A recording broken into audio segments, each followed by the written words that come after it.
you have to realize none of these animals want to die for us. They are not okay with it.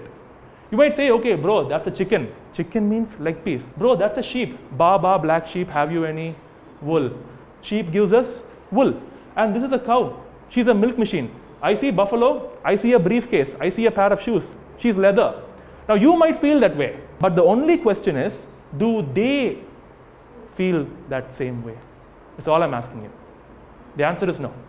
So what is animal rights? Animal rights is a philosophy that some of us in society, we humans, are propagating, saying that animals should have rights based on their intrinsic value and not based on the extrinsic value that we humans put on them.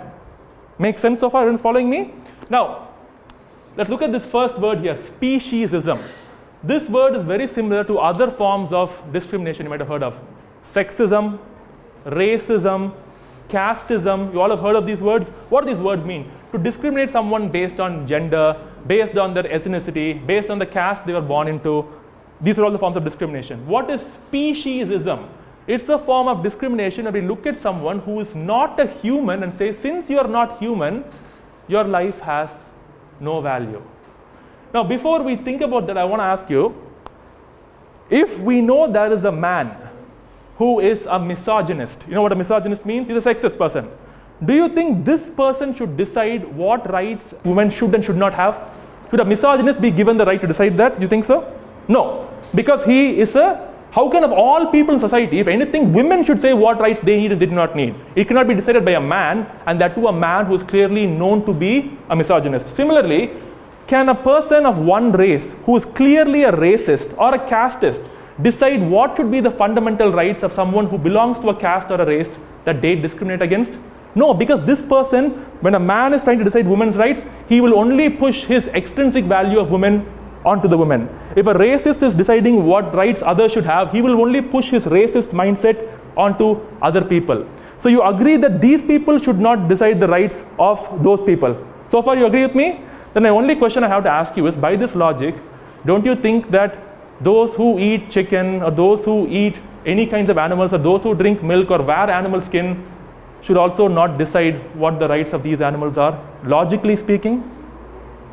From a logical perspective, if we would not ask a misogynist to decide the rights of women, why on earth are people who eat and exploit and wear and use and abuse animals given the right to decide the lives of these animals? Once again, animal rights states that we need to decide their life based on what they think or they feel, intrinsic value of their life.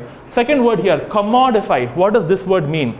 Commodify means we take a living being and then turn them into an object. If you have read history, you will know that humans used to be commodified not too long ago. If we went just 300 years ago in North America, Africans, fellow human beings like us, were slaves. We are Indians here.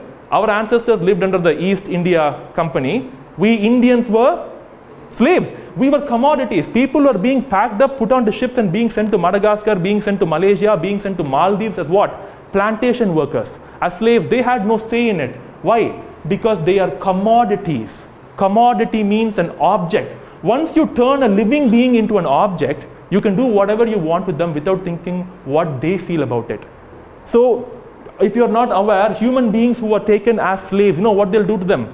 They'll actually burn a particular number onto their skin, and that person has no name. They'll call that number, number 3, come here, pick cotton for me. That's it. As if they don't have any feelings. But are you aware, when animals are born, we tag numbers onto them? We burn numbers onto them? Whether that and this are equal is not the question. That is commodification. This is also commodification, is the point I'm trying to establish. Next thing is the word exploitation. Everybody probably knows what that word means. Exploitation means when you start taking advantage of the fact that these individuals cannot fight back. Because imagine this right now. If I'm a lumberjack, what's a lumberjack? He cuts wood and then sells firewood. So imagine I'm a lumberjack. You'll come to me and say like, hey, I want 1 kg of firewood. Okay, wait, I'll first cut it for you. Okay, it's happening. Now here, take it and go. Imagine if I'm a sculptor. I'll have a chisel and a hammer. I'll be chiseling out the marble or any rock to create a beautiful sculpture. In case it's not happening, I'll move the sculpture around. I'll hit it from this angle, different angles. I'll ask for help, change the angles, and then finally finish my sculpture. And the problem happens when you make humans or you start exploiting animals as commodities. Because if I tell this animal, hey, come, I want to kill you, come, come, come, the animal is not going to come. I have to now grab by the hands, pull, still not agreeing, take a stick, beat the animal, take a glass piece, poke it into their rear end, force them to do what I want them to do. That is called as exploitation. You have to force them to do something that they do not want to do. This can only be done if we commodify an object first. Because if someone were to do that to any of us right now here, it will fall under a human rights violation. You're aware of that? But there is no animal rights violation in the world we live in. If anything, majority of the human beings walking on earth right now do violate animal rights every single day.